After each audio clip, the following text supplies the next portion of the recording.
Coming to you live via the magic of the internet, it is episode 3 of the Podcasting Couch, a podcast in which I, your host, Chris Carlson, sit down with content creators to discuss their lives, inspiration, methodology, and anything else that may come up in the course of a conversation. Now, a little bit of a disclaimer that I wanted to give, that I've been meaning to give, but keep on forgetting to put into these intros. If you haven't already figured it out yet, from listening to this show, we're on episode 3 now, like I mentioned a moment ago. I'm not Terry Gross. I'm not James Lipton. I'm not one of these people who specializes in interviews or who is particularly great at interviews, but I like to think that I'm getting better as I go. I just recorded another episode. I believe it's going to be episode 5. I just recorded today with my guest for that episode, which will come when it comes. But I feel like that went a lot better than these interviews have been going in the past. It was much more question driven. It was much more interview like and less like a conversation. That's not to say that there wasn't conversation. There should be conversation in a good interview. There should be organic moments that happen, but I kept it guided. I knew what I wanted to get out of my guest, and I feel like I got what I wanted out of my guest. And I hope that as the show progresses, so does my skill, to the point where every episode is very informative about these content creators. It gets down to the root about them, about their inspiration, their methods, the way that they do what they do, why they do what they do. But it is a process, and it's something that I am working on. So I hope that you will bear with me and watch as I grow in this new field that I've never done before, that I'm learning how to do. Now, this week I sat down with the hosts of Podcast versus Podcast. Now, if you've not heard this show, a Podcast versus Podcast is a show where the hosts, Piers and Erik, pitch podcasts to each other in the hopes of finding a podcast that they can agree upon so that they can quit Podcast versus Podcast and do that podcast instead.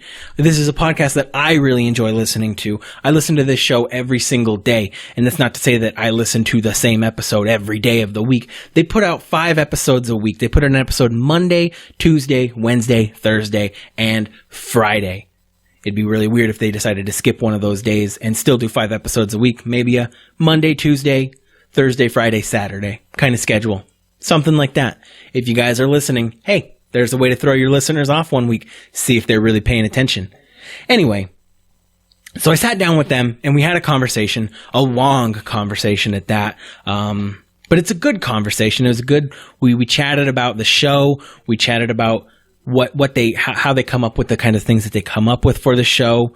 And then we got a little bit off topic a couple times. Some of the things that you're going to hear in this episode, you're going to hear us talk about American politics from a Canadian perspective. You're going to hear us talk about Pokemon. You're going to hear what it's like to hit 200 episodes. We also talk about Top Gun, and there's a lot more. This was a jam-packed conversation, a jam-packed interview. A lot happened in this following hour, and this is one of my longer ones. This is an hour-long conversation that we had, so I hope that you guys enjoy it. I had a really great time chatting with these guys, and without any further ado, right after this break, the interview with Podcast versus Podcast.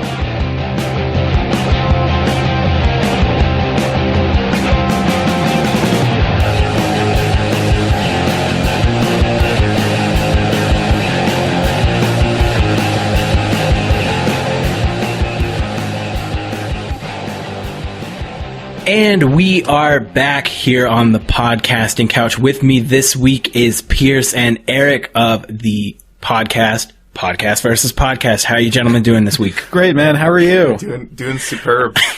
I'm doing pretty good. I'm a little tired. Been working all day. Hence the monster. Yes, hence the monster.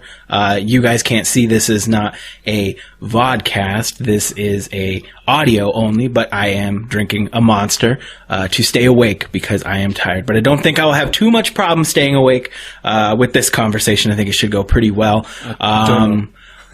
Let's start with the let's start with the obvious. For anybody who doesn't listen to your show, what is Podcast versus Podcast about? Podcast versus podcast. It's mostly about friendship. I would say it's a podcast about friendship. I'd say it's a show about interrupting your friends. It's a podcast where Eric and I pitch podcast ideas back and forth in the hopes of finding a podcast that we can make, because we're such big podcast fans. The rules are, like every episode, we take turns pitching one podcast each, and at the end of the episode, we vote on which one we think was better. And then the winning podcast, we quit Podcast versus Podcast and do that one instead. But so far it's been a tie pretty much all the time. We usually just vote for our own idea, and then it's one and one. But I mean, we want to make sure there's a consensus. You want to go with the best idea. Yeah, it's got to be unanimous. Yeah. Oh, of course. Of course. I can see where the issue's coming in if you would each vote for your own show, it not working out so well to find a show. We have agreed a couple of times, but then legal issues arise. Like sometimes we're fans, so occasionally we'll just pitch a show based entirely around a celebrity, and then you find out that the celebrity doesn't want anything to do with your podcast, so so cease and desist, and then you got to go back to the drawing. You get it. It's a whole thing. It's a whole thing. Yeah, that makes sense. That can cease and desist. Legal notes in general can put a bit of a damper on making a show, I suppose. I just want to stress that we have agreed and passed, so I feel like there's hope, and that's what it's a hopeful show. That's what I like about it. Real positive energy, in spite of Eric. We've had like 200 episodes, and I think we've agreed on like maybe 7 or 8 of them. But we'll get there. It's like a 5% turn. It's like a 0.5% turn. It's maybe. No. 7 or 8 like out of 200. 2.5% turn. I think it's like a 4. You know what? I think it's exactly a 4% turn. Chris, you're good with math, right? If it's 5 episodes and you have agreed on and there's 200 episodes, it would be 2.5%. Yeah, so I'm right. But you said there's 8, Eric, not 5. Who knows? Who knows what I said? All right. Check the tapes. We'll go back. It doesn't matter. I can't win a fight with him. There's no winning with Eric is the thing. It's just like a battle of attrition. So, how'd you guys meet? Give me the meet cute of you guys, your story. It was adorable. We were at the Vancouver Film School together in about 2012. 2011, we graduated 2012. Yeah. So like August of 2011 through August of 2012, I guess. Yes. Yeah. It's good that you got those specifics down. I want everyone to know where we were. Which month that we started and which month that we graduated. And we were in the writing program, writing for film and television. And when our eyes met, we could tell that there was something special. Fireworks. Yeah. Eric pointed out at a party once that I had smoked weed outside and that I smelled of weed. I came into the room and he said, "Wow, what happened? Did Piers smoke all the weed?" Or guy, and then he wouldn't, and I didn't know him at this point. It was like the first social gathering of all these like strange people, and I just smoked it to be cool. You were uncomfortable. Yeah, exactly. And Eric wouldn't let go of it. He's like, if anyone needs weed, just ask Piers. He sure smells like he has all of it. I forgot that I did that. It was the worst. But then we became really good friends after I forgave him for that. Yeah. Just kind of, I don't know, you spend a year like every day with someone, more or less. Yeah. It was like us and 30 people. So you either learn to just despise them or become very good friends. I'd say we're pretty good friends. I'd say we're very good friends with pretty much everyone in the program. Except for the ones that we despise. The ones who left. Well, we had like 2 dropouts. I despise a few of them. Okay, fair enough. We'll go over it after. Yeah, we'll go. Yeah. Fine. I heard you say good friends there, and I could have sworn I've heard a few times on the podcast. Best friends. Is there some kind of rift here that I'm detecting? Is there something going on? I just don't like Eric to get comfortable. You know, like if he gets comfortable, he stops working for that best friendship. Yeah, which is a precious thing that needs to be preserved. Like a marriage we're between buds. You know how like some people are like on again, off again dating? We're like on again, off again best friends, right? So sometimes we're best friends, then sometimes we're not best friends. Sometimes we're best frenemies.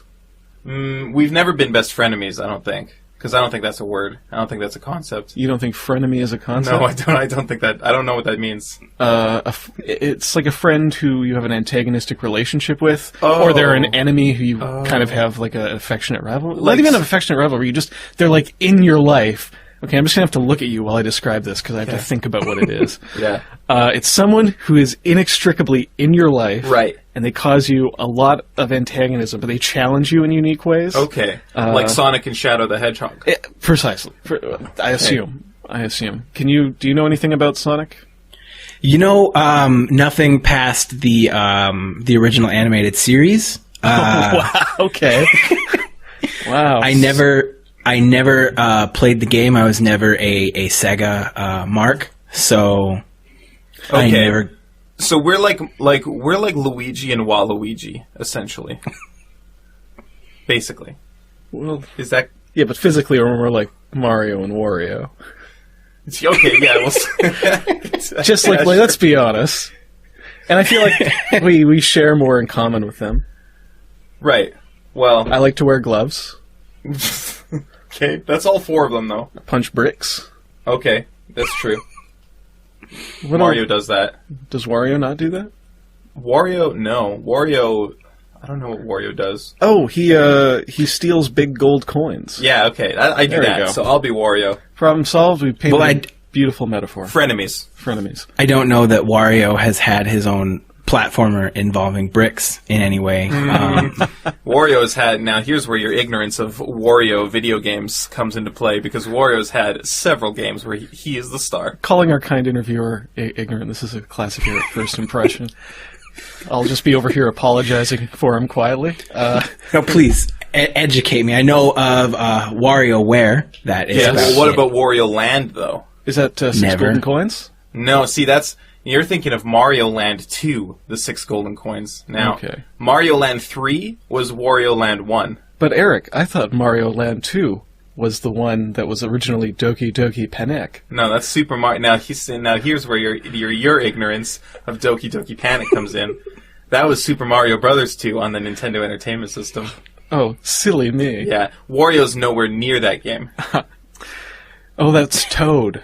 Yeah, you're thinking of Toad. He looks a little bit like Wario. He's Yeah, a prototype Wario. I think we're probably more like we're both sort of half Mario, half Wario, and also kind of I'm Toad, and then he's God, this analogy is killing me. sorry. No, I get it. I'm Gengar. It's- That's it. Okay. It's somewhat followable. I feel like I missed out on a large part of Of your childhood, of culture. you never played the Wario Land games. Well, actually, I never owned a before the Wii. I never owned a Nintendo console at all.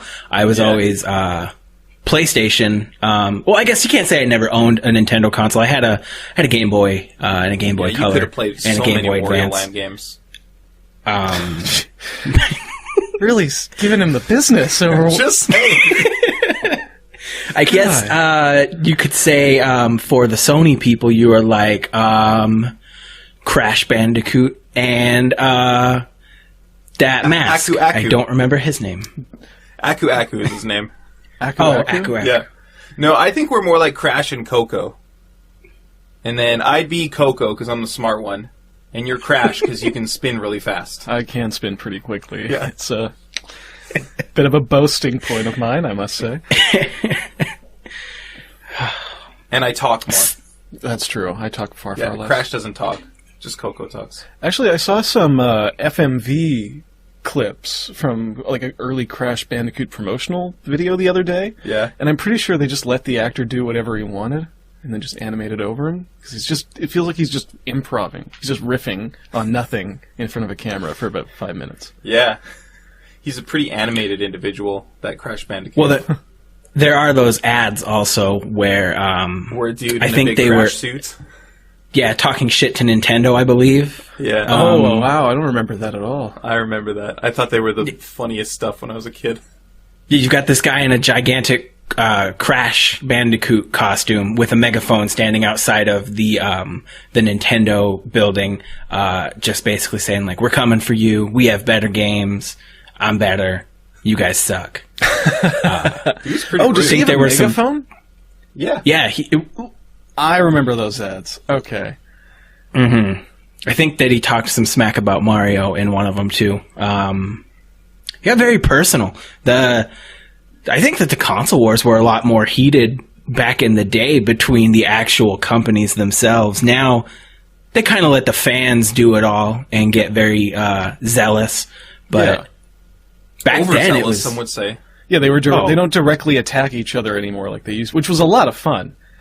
Well, they did. I remember when the PlayStation 4 was coming out and the Xbox One was coming out, and there was all that those issues with Xbox talking about how they were going to have a lot of DRM on their games, and you weren't going to be able to just give a disc to somebody to borrow the game. And it was a big to-do. A lot of people were upset about that. And then PlayStation released a video right afterward showing a tutorial on how to share your games with your friends on the PlayStation, and it was a video of a man handing another man a disc, and that was the end of the tutorial. Oh, that's great. That's great. But Sony you don't... got it. Sony still got it. I like how aggressive... You don't... oh, sorry, go for it. No, I was just going to say that you don't see that... God damn it. There is ever so slight a delay. Shut up, Piers. Ever so slight. Let him talk. What?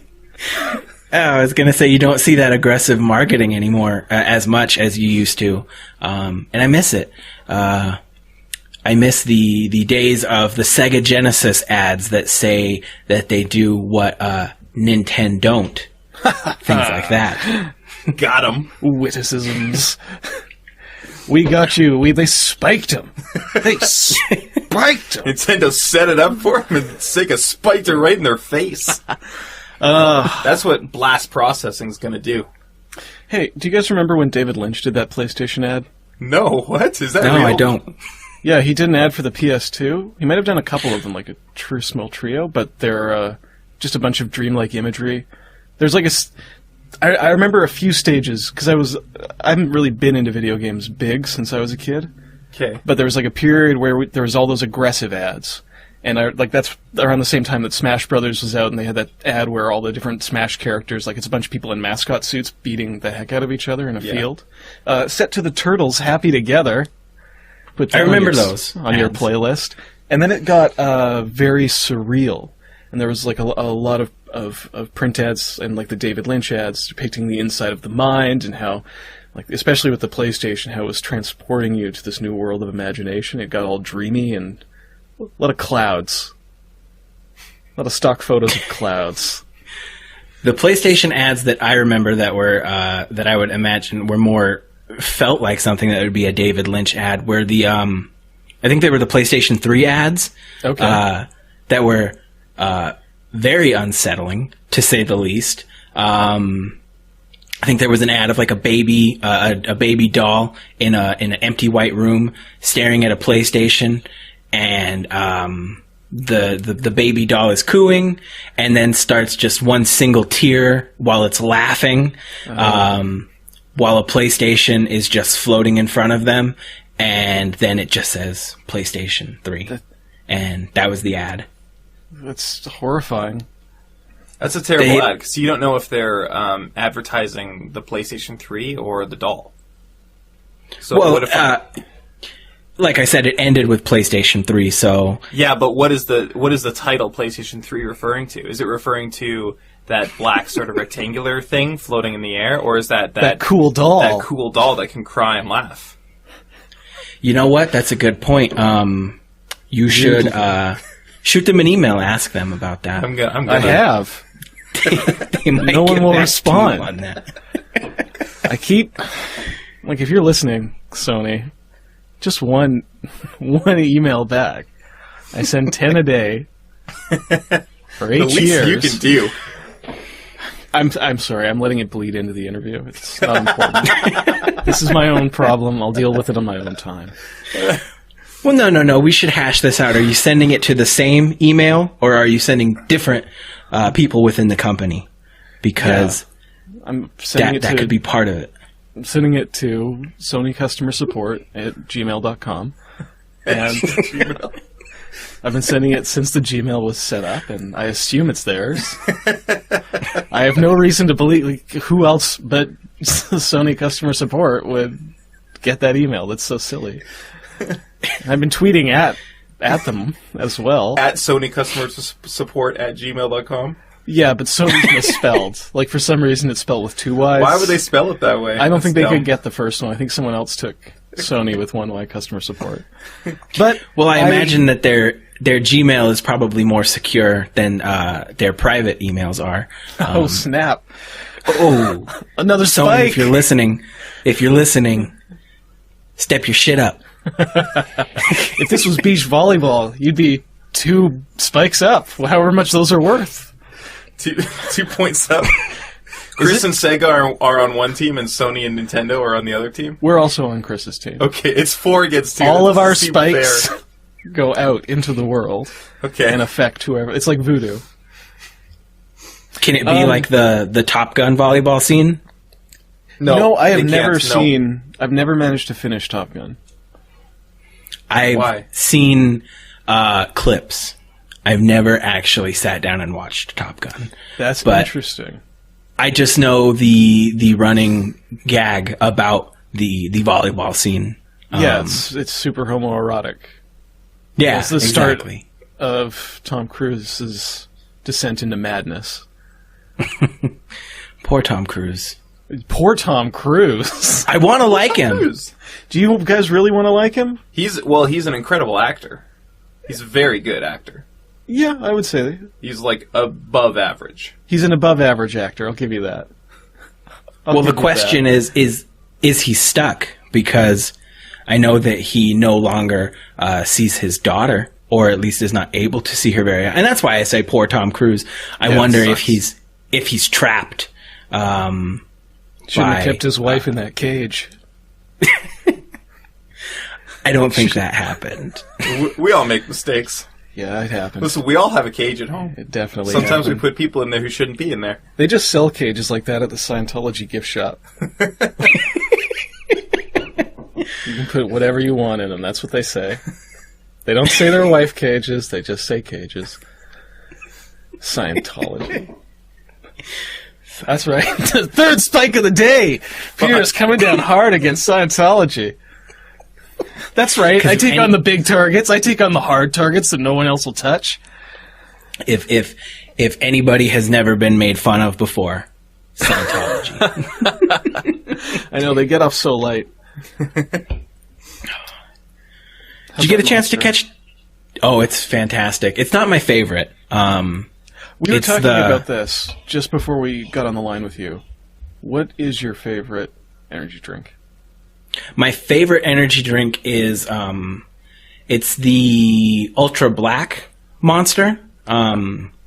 It's like a cherry, I think is what it's supposed to be, like a black cherry. That sounds delicious. Num num. No calories, no sugar. Whoa! Best kind. This is the Ultra Blue for the listeners. I don't know if they say on here what it's supposed to be flavored as. Just blue flavored. It's fine. That's enough. I enjoy blue. But it's not the best. I like the white one, and I like the black one. I'm not a fan of the blue one or the red one or any of the other monsters. They are far too sharp, I feel, and they sting when I drink them, so I don't drink them. You're a Interesting. connoisseur. Yeah, I was just thinking the same thing. You got some very specific tastes. I like that. I feel like almost every energy drink I've ever had, it kind of tastes the same. Well, listen, I'm a man who knows what he likes, okay? Yeah, there you go. And what I like is white and black monster. Okay. You're making me want one a little And you bit. kind of like the blue one, but not a lot. I No could red? go either way on it. Green? He said no Green, green. no. You were saying something earlier before Piers interrupted you. Yes, before I did so really. I don't remember. That's okay. That means okay. it must not have been important. Probably not. If I can't remember it, it wasn't important. The listeners are going to be like, oh no, it was so important. Oh, this beautiful dropped golden thread. They I could do tell by that remember. one word. Oh, sweet. Oh. Eric, shut up. But now you have to remember what you were about to say for when we're done with this conversation. We can go back No. to that one. Now I've Just already in forgot case. it. Now I've Okay. already forgot it. Okay. Well, I'm sorry. what I was going to ask you, Yes. before I was asked about Monster, was if you did get a chance to see that Scientology documentary, since we were on the topic at the time, and then we just took this veer right back into it. Hard turn, by the way. Going Clear? Hard Going turn. Clear. No, Yes. I haven't seen it yet. Nah, me neither. Scientology is one of those things where I'll like read a bunch about it in a go and then be so annoyed that I can't go back to it for a while. I've been following Ono, Ross, and Carey just finished up their 9-episode series on Scientology. So that's pretty much the extent of my investigation into it. Oh no, Ross and Carey is another podcast Another for podcast. listeners. It's a good podcast. They talk about Right. Scientology Though- and non-Scientology They stuff. go into a bunch of different religions, right? Yeah, not always religions. Sometimes like alternative medicines and pseudoscience stuff and ghost stuff. Cool. That's my And favorite kind Firewalk. of science. Pseudoscience? Jinx, Yes. give me a friendship. What about quasi-science? Quasi, I haven't delved into quasi-science, so I don't think I am an authority to say whether or not I like it. Okay, that's fair. That's extremely fair. You really couched your personal opinion there. I can respect that. What do you like? You like vaping? Idaho Steel? I do. That famous steel? Potatoes. What? Potatoes. No, Idaho's known for its steel. Don't be ridiculous. God, unbelievable. Yeah, because this is so interesting to be meeting you this way, because we only know you through The Wire and Wick. Well, we Right. also know And I him guess- because he did Christopher made the theme song for Pick the Fake Fic. Yes, which is great, by the way. It's so nice to have Thank a you. bit of music to drop down in the middle. Thank you. Why don't you tell the listeners who, again, might not know what... Talk about that for a minute. Let's talk about Okay. Pick the Fake Fic. Pick the Fake Fic. So on our podcast versus podcast, Pick the Fake Fic is a podcast that I've pitched to Piers about 20-something times now. 21 times I'm now? going to keep pitching it until Piers picks it. So it's kind of a little game we play where I go to fanfiction.net and I find 2 fanfics, and I take the synopses and titles of those fanfics and I add a third one that I make up into the mix, and then Piers has to guess which of them I made up. It's really quite a frustrating game. It's not even a game, it's more like an extended prank on me, It's where not, you it's a don't fun really game. have to develop a new show. It's like, I'm just going to throw out some fake Yeah, fics but I here. have to write those, and you know what? It's hard to write You them. write them on the bus on the way here. Well, it's just because I'm so good at it that I can do it. Well, if you're so I good, will it say, shouldn't be a in problem. defense of Pick the Fake Fic, as a listener, I Yeah. do find it a very entertaining pitch. I play along. Thank you, Chris. Oh, Not Piers. what's your win ratio? Because mine is terrible. I can never pick out his fake fiction. I haven't kept track, but if I had to venture a guess, I would say I'm about half and half. That's pretty good. That's not bad. I don't guess with the same level of rationale as you do. I just pick one and say that one. I'm just filling time. Plus, I feel like if I don't get it right, I have to have at least backed it up. Erik is a skilled liar, so you should be happy that you're getting 50% of the time. Congratulations. I get 100%. So, Yeah. but one day you'll be as good great. as me. I will say, and for the listeners who again have not gotten a chance to listen to it, there is a a reoccurring category in that Pick the Fake Fic that is Pitch Perfect. Which will never be selected. Because it's not perfect. It's a terrible choice. I don't know why you keep putting it in there. I don't even know what it is. It's fine. It's a movie franchise. I don't like it. You haven't seen it. I don't care. They're pretty good. It I don't care. is for those who have also not seen Pitch Perfect is a movie franchise made by Elizabeth Banks, I believe. She only directed the second one, but I think she Oh. produced the first one. Well, that changes everything. I love Elizabeth I Banks. fucking tell you that Elizabeth Banks directed the second one like every other time. Yeah, but now Chris is telling me. Okay.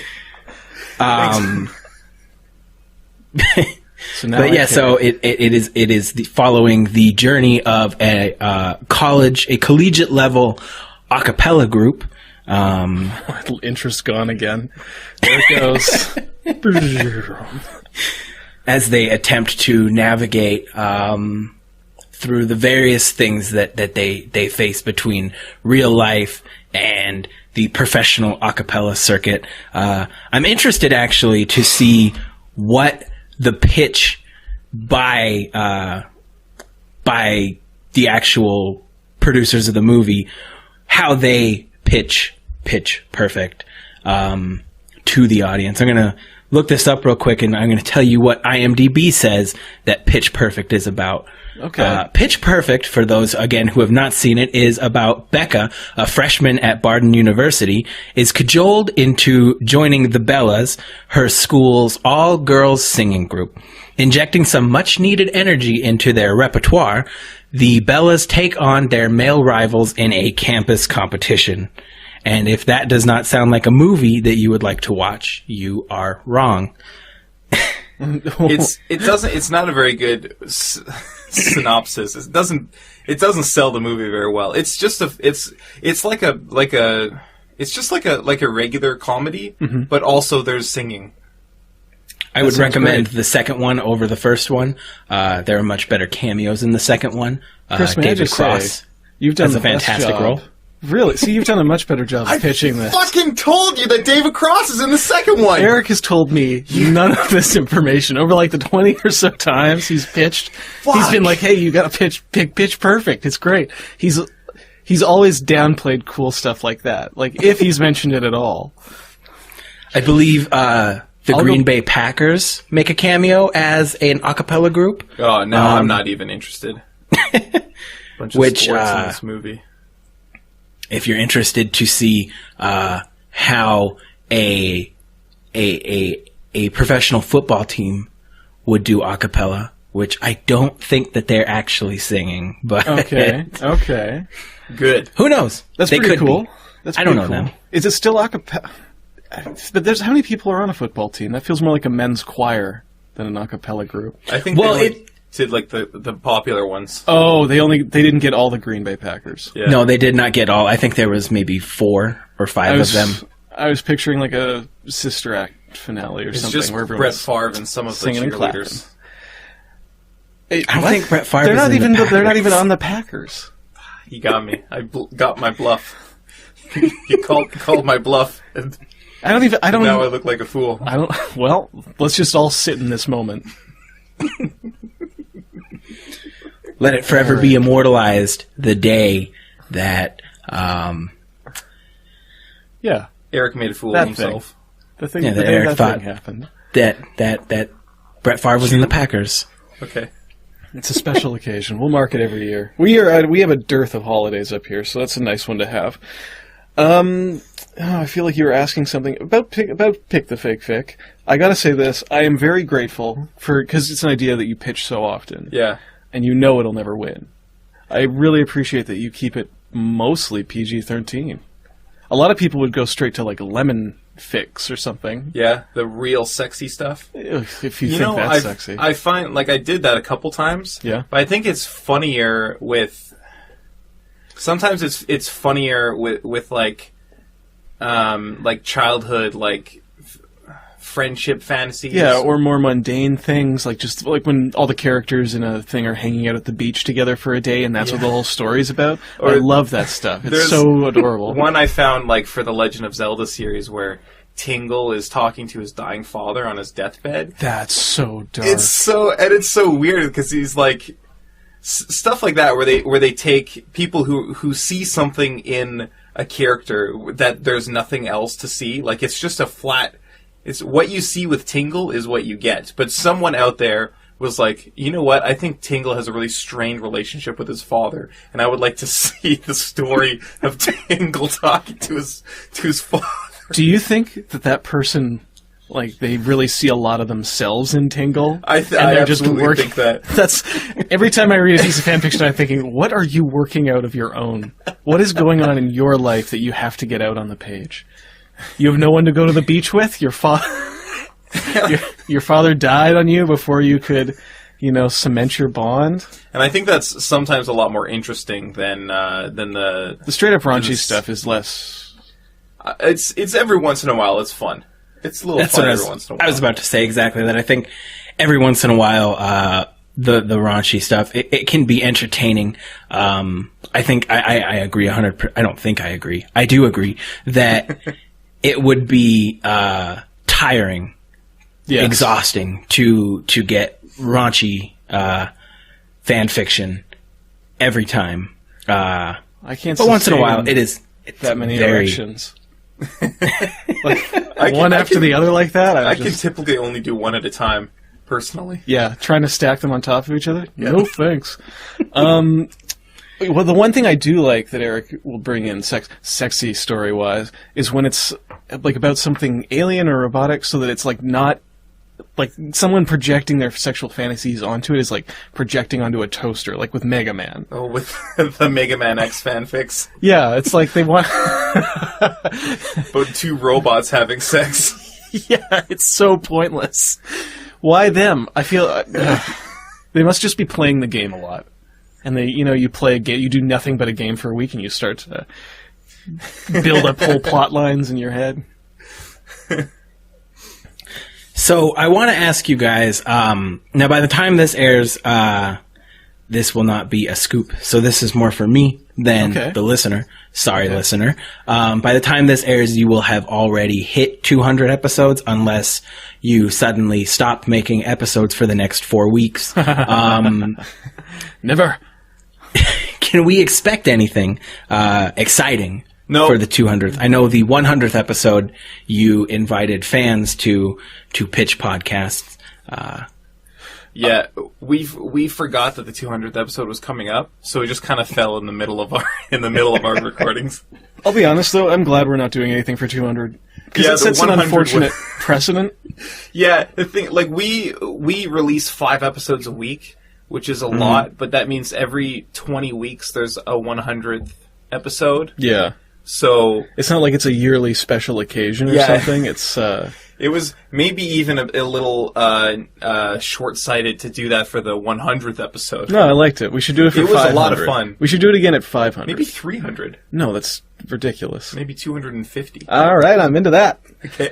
I don't know, though. The show's continuing to grow and evolve. Like, I mean, because the pitch for the show itself, we've built up this whole fantasy world around it now, so it no longer really resembles what the show is. Yeah. Like, we built this narrative into it that just keeps getting weirder and weirder and developing. Yeah, that's... Like, when we came up with it, it was just going to be, like, an idea where, like, we each pitch a jokey...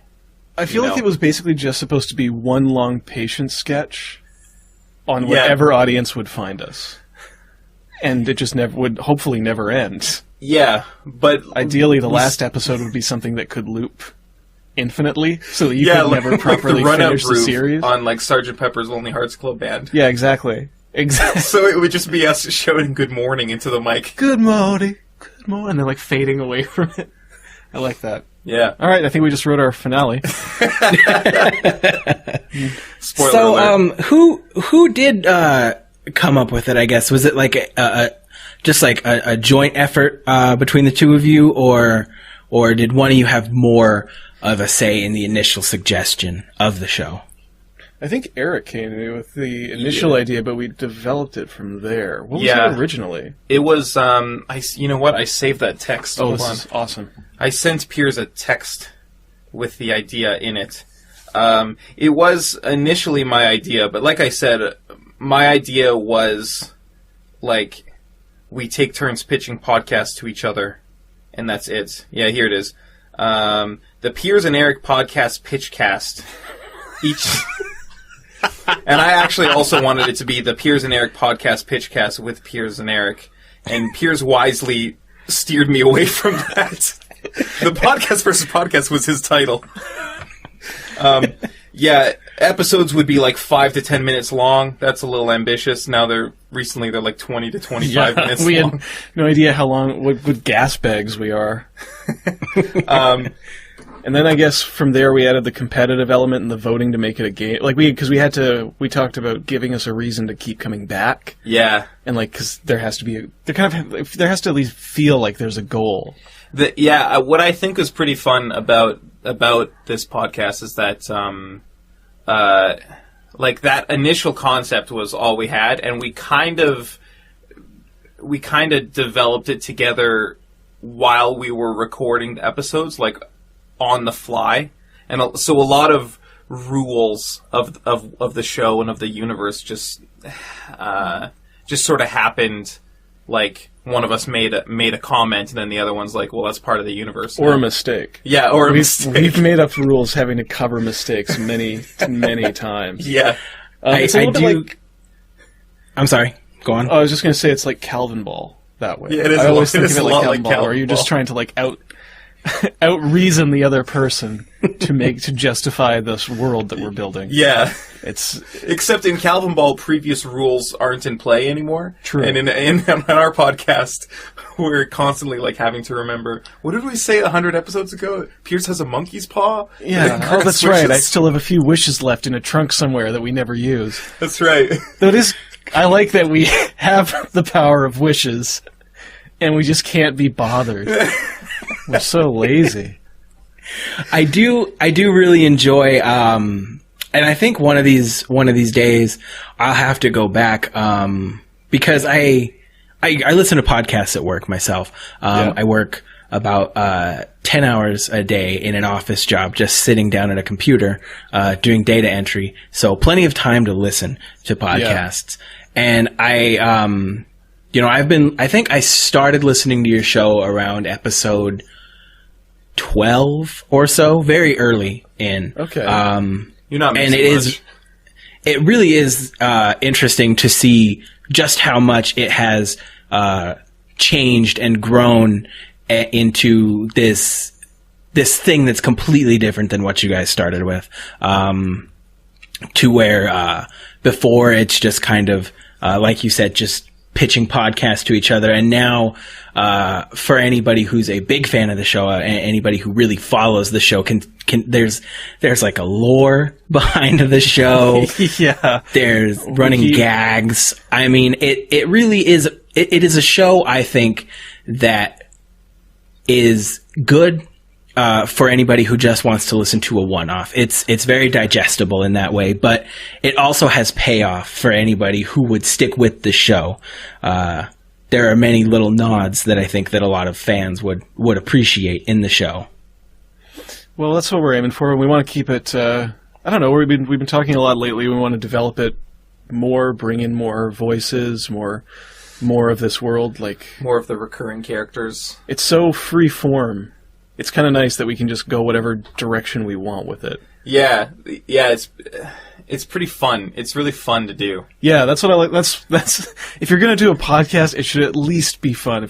There's some advice for any podcasters out there. Like, you got to enjoy it. Oh, God. Absolutely. I will say that is one of the reasons why I'm doing this show and not the show that I was doing. Because when I was doing the Wire and Wick podcast, a large portion of it, for anybody who hasn't listened to it, a large portion of this show was current events and politics and things like that. And I am not a person who likes to go back and admit that I was wrong. So rather than having to admit that I was wrong, I will just do extensive research on the topic. I always tell my wife one of the reasons why I don't sound dumb very often is because I only open my mouth if I know what I'm talking about. If I don't know what I'm talking about, I don't even venture a guess on something. So with that show, it was consuming just every hour of my life. Usually the 1 hour to 1.5 hour episodes, I mean, you're listening to probably anywhere from 10 to 15 hours of research per episode, and it wasn't sustainable anymore. So that doesn't sound I fun finally, at all. Yeah, that sounds exhausting. It was fun at first. but then, especially following this political cycle this year in the U.S. has been a strange one. Yeah, we're a little worried up here. Everyone's a little worried about America right now. You guys are. I'm curious about that. As somebody who doesn't live in America, what are you getting from this election? And not to get too polarizing or anything, but what kind of things are you sussing out from what you guys are hearing? That a ridiculous number of Americans still believe in angels. Like I keep seeing weird stats about like the religious convictions of people voting for like Trump and stuff. Like, yeah, I'm not seeing many stats for the religious convictions of people not voting for Trump. Yeah, no, well, like it doesn't really matter as much. We're getting a lot of Trump news. Yeah, we're getting like 10 times more news items about Trump than we are about, say, Hillary or probably everyone else combined. It's entertaining as hell, but it's like watching a snuff film. Like it's it's so sleazy and gross. He's like the American Mussolini, but without the class. Well, if it's any consolation, the news cycle is about the same down here. Good. That makes me feel a lot better. Trump, Trump, Trump, Trump, Trump, Trump, Trump. And anytime that you hear about Hillary down here, it's all about how she's a liar, or she breaks the law, or she should be in prison because she killed people. And even in Idaho? Oh my goodness, this is a very red state down here. So there's not a lot of love for the Democratic Party here in Idaho. I get that. Like, neither party is looking good right now is the thing. Like, both of them look like they're all over the place, and no one has a good candidate. But I can't imagine if Trump got elected. That's the thing. It's just like baffling. Yeah, I don't think he will be. I'm sure it'll be Hillary. But what's baffling is because while I'm not doing the show anymore, I am keeping up with what's going on. More than I suppose, and I hate saying things like these. It sounds very pompous and hoity-toity, but I try to keep up with it more than the average American. The hoi polloi. The dumb ones. The unwashed masses. Yes, no, I get you. If the polling is to be believed at this point in time, or if the trend that we're seeing with the polling continues, a Donald Trump presidency is a very real possibility at this point. Yeah, I mean, he's getting so much coverage, and I kind of feel like the electorate is biased towards whoever just appears most on the news. There's the most... like he gets so much more press coverage than Hillary does, just because he's so incendiary. Yeah, that he's because he's a weirdo. Yeah, he's a big weirdo with a bunch of weirdo fans. He is, and I hate saying this too because I don't like saying anything good about him. He is a media genius. He is playing them perfectly. He's probably spent maybe a tenth of what Hillary Clinton has in media coverage, and has gotten 10 times the coverage because, like you said, he says just these insane things. Just the other day, he suggested that maybe Russian hackers should hack government emails to see if they can find the emails that Hillary Clinton deleted. Yeah, I saw that. That's not things that you say as a presidential candidate. Nope, it's pretty crazy. He's the only politician who runs his own Twitter account, right? Yeah, I guess he's not a politician yet, but he's a politician now. Okay. He's a politician because he's running for office. He's running for president. Yeah, big king president. He's probably saving a bunch of money there. More like President Dump, am I right? Oh! I'll take 2. Thanks, buddy. What's that? Those are good high fives. Oh, you're so generous, my friend. Enough high fives now. Yeah, I know. I can tell those took a lot out of you. Yeah, it's crazy. Hopefully you guys figure it out. I mean, I don't know. I sure hope so. Or maybe he gets in and it all turns out it was all just a show and he's not as crazy as we think, but somehow I can't imagine that world. That's like a fantasy. Well, I'm holding out that if he wins, that we kind of end up kind of like how Britain did just now, where everybody said if they vote to exit the EU, everything will crash. And then they exited the EU, and then it wasn't great, but I mean, but they're still there. Yeah. So I'm hoping if Donald Trump should win the presidency, it ends up like that, where they said it's all gonna go, it's done if he wins. But it just kind of sucks, but it's okay. We made it through the end of 4 years. So I'm holding out for. Hopefully. The thing is, it'll look. I don't know. I can't think of a similar election. Where you would feel embarrassed if the guy got elected, like for the country. You're like, I think the closest that we have is when George Bush Jr. did not win the election, but won the election. Right, that whole thing. That happened. So yeah. That was bizarre. We've got a great track record here, don't we? You guys do okay, overall. Like, I don't think I was that embarrassed by Bush getting elected. Like, I didn't feel embarrassed for America. I was like, okay, that's a surprise. Well, I was 11, I think, or 10. Yes. So making me I didn't even care. A handsome youth of 13. Yeah. You didn't care at all? No, I didn't care. Even though it was the millennium?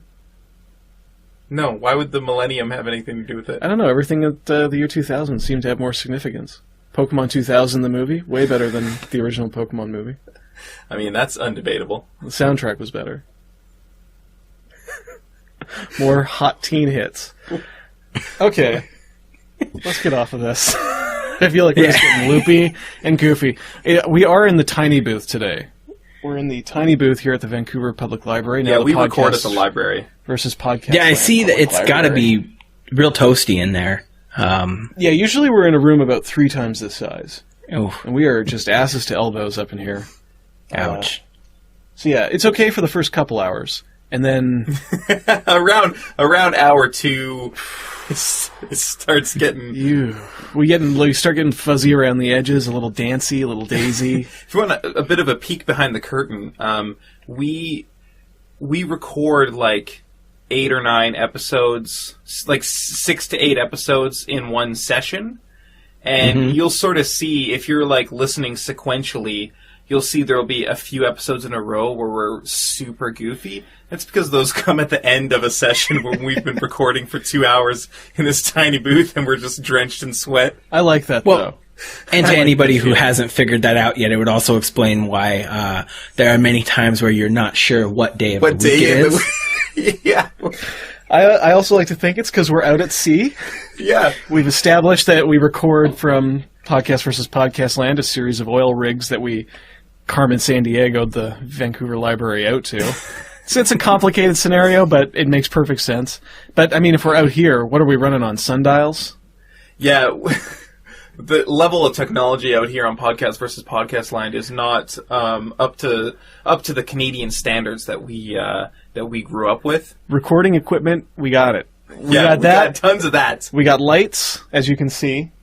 Beyond that, though, not a lot of AC. Yeah. No computers. Clocks, forget it. Refrigeration, we kind of just have to eat our food really quick before it goes bad. I salt everything. Yeah, you salt it? Yeah, like I just have do you know when they used to do that? Just have like barrels of salt and then you roll it in it and just throw it in a pantry? Yeah. I don't have a pantry, but I have lots of salt. So you just have a pile of salt that you stick raw food into. Hope it keeps. Well, I keep it in the sun. Yeah. And we get a lot of good... Oh, the sun out here is beautiful, by the way, off the ocean spray. So I have it's almost worth the terrible living conditions. Almost. Well, I have a curing rack. Yeah. So I'll slice the meat thin and stretch it out over that, then pour copious amounts of salt on it, and then I'm basically making pemmican. Yeah, you're basically making like shark jerky. I don't eat shark. Okay. And that's all we have out here. Huh. Shark and worms. And gulls. Yeah, and gulls. So I'm thinking we're starting to get to that point. Okay. Okay. Oh, to the loopy point? Yeah, I think. Yeah, totally. Well, how long have we been doing this now? About an hour. Hour and a half. Yeah, we're about an hour in. To the listener, maybe about 45 minutes or so. You gonna cut all that stuff about Pokemon 2000? No! Keep it in. People love Pokemon If I references. keep mentioning Pokemon 2000, you can't cut it out. You Yeah. have to cut it all out. But I mean, what else can you really say about There Pokemon was no 2000? Pokemon 2000 conversation. Don't listen.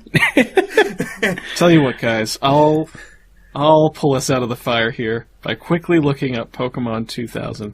2001 Polemon. Awesome. No, look up Pokemon 2000. I am. It's got the one with Lugia. It's got Articuno, Zapdos, and Moltres in it. Ooh. That was the one where you got the Ancient Mew card if you showed up to the movie theater, and then it turned out that they're not worth anything 16 years later. Oh, really? You went to all that effort. Very disheartened by that. My mother took me to the movie. I got a card. She got one as well, and she figured maybe this will be worth something someday. And I promptly opened mine, and she kept hers in the package for me. And come to find out now, it's worth maybe $5. That's so disappointing. You can get a couple of monsters with that. Just head on over to 7-Eleven, trade your Mew card for 2 monsters. One white, one black. I'll see if they'll accept that as payment. Release dates: July 17th, 1999 in Japan. Total running time, 80 minutes. Country, Japan. Language, Japanese. Veronica Taylor plays Ash. That's good to know. I'm just That's gonna. good to know. I'm trying to find you some facts. We don't have to do this, though. Eric Stewart is the voice of Kojiro. That's James in the English adaptation. It's Team Rocket. It's one thing when you do this to me on our podcast, Yeah, but I'm giving the listeners a taste of our dynamic. we recently released an episode where Piers just listed off every Meatloaf album for 8 fucking minutes. What he really means. By the way, I just want to say that Morphon in the Japanese version is Venomoth in the English. Oh, excellent! Thank you very much about Key that. details. To be fair, though, you did not edit out those 8 minutes of Meatloaf. Nah, which but says there's to too me- many funny things that I said in between those Meatloaf albums. I don't remember anything that you said. I will say the Meatloaf conversation, I know what you're talking about, was very painful from a listener perspective. Only because it was not in sequential order. Yeah! It wasn't chronological. He's just listing them off. Not even alphabetical. Thank you. He's jumping around. It was very, very exhausting to try to follow. Jumping between compilations, greatest hits, then back to Bat Out of Hell 2. Look, it's not my fault that they weren't listed in chronological or alphabetical order. I take information as it comes to me. I'm like the id. So that's what Podcast versus Podcast is. It's a podcast where sometimes we're talking about different podcasts we want to pitch to each other. Sometimes we're talking about Fake Fix. Sometimes we're talking about our island nation. Yeah, our Or Island Nation Micronation. Podcast versus Podcast Land. And sometimes we list every Meatloaf album for 8 minutes. In no order. In a random order.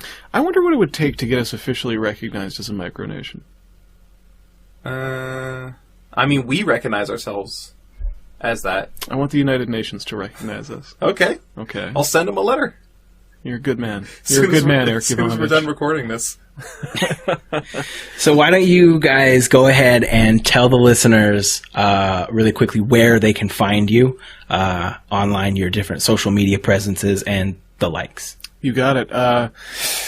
Well, I mean, we're on SoundCloud, iTunes, Stitcher. If you want to find, we're on like all. You know how this is. Like, do you submit to like you're submitting to Blueberry? You're submitting to like all these different. We're on Google Play. Yeah, exactly. Like you feel like you have to. If you want to hear us on Google Play, you can. Right. Search Podcast versus Podcast. Google.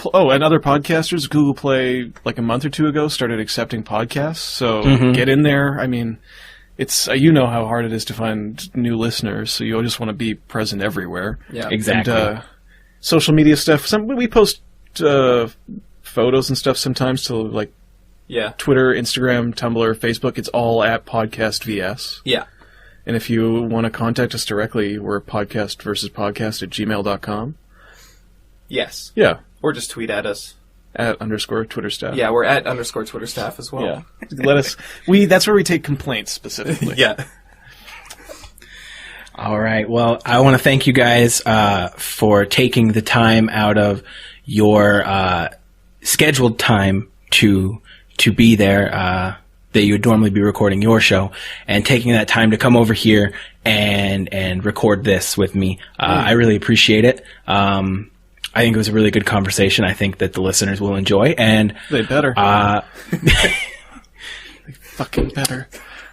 Like they said, like my guest said, if you did not like this episode, direct all complaints to at _ Twitter staff on Twitter. If you want to share that complaints account with us, you can. We'll put you on the thing. Yeah, when we're done recording, we'll give you the password to that account. Yes. It's just nice to have somewhere for people to go with their nonsense. Fantastic. Thank you. That's very helpful, actually. Thanks for having us, Chris. Yeah, thanks for having us, man. This is fun. And thanks for the theme song to it's a Fake Fic. It's gold.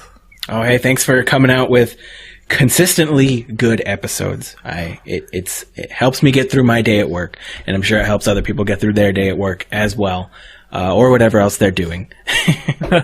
You old honey dripper. You big old grizzly bear.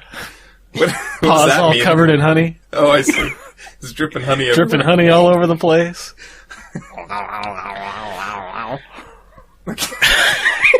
All right. You guys have a good one. Yeah, see you later, buddy. Bye. Bye.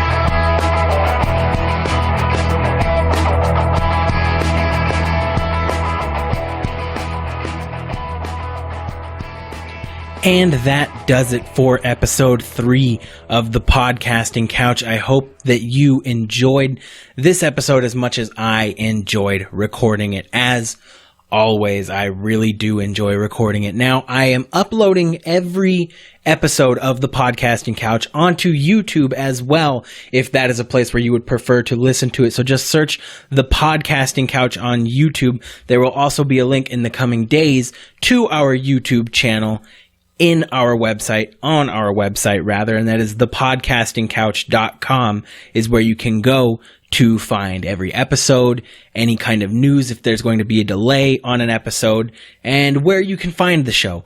Now, I'm going to ask you to do something that I ask you to do every week, and I'm going to ask you to do it again. I'm going to ask you to go onto iTunes, look for the Podcasting Couch, give us a review. Drop us a review. Tell us if we're doing something wrong, if I'm doing something right, what you'd like to see, what you enjoyed from the show, any of that. It's so helpful, so much more helpful than you guys can imagine. Now, it takes a little bit of time. iTunes is a bloated software. I really do not enjoy iTunes. But like I said, I sat down, I reviewed some of the podcasts that I listen to. It took me about 20 minutes. I took 20 minutes out of my day, reviewed 5 or 6 podcasts, let them all know that I think that they're doing a great job, that I really like what they're listening to, or what they're doing. I like listening to what they're doing.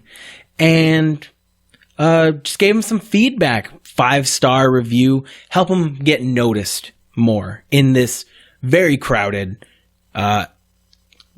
medium. That's the word I'm looking for. This very crowded medium that is podcasting. Every review helps, and that includes you. So I would ask you to give us a review, hopefully 5 stars, but if we could improve in any way that you can think of right now, let us know. Maybe don't drop a star off for it, but put it in the description of your review. 5 stars always help, but be honest with us, okay? That's all I ask from you guys. So please rate and review on iTunes. Check us out on YouTube. Check out podcastingcouch.com. Go over to the contact link. Send me an email sometime. Let me know if there's somebody that you would like to see on the show. If you are a content creator and you would like to be on the show, shoot me an email. I'm usually pretty good at getting back to people. It'll take me maybe 1 or 2 days at the most to get back to you, so understand that. But nonetheless, I do respond to these emails that I get from people, so shoot me an email. Till next week, I've been your host, Chris Carlson. This has been the Podcasting Couch.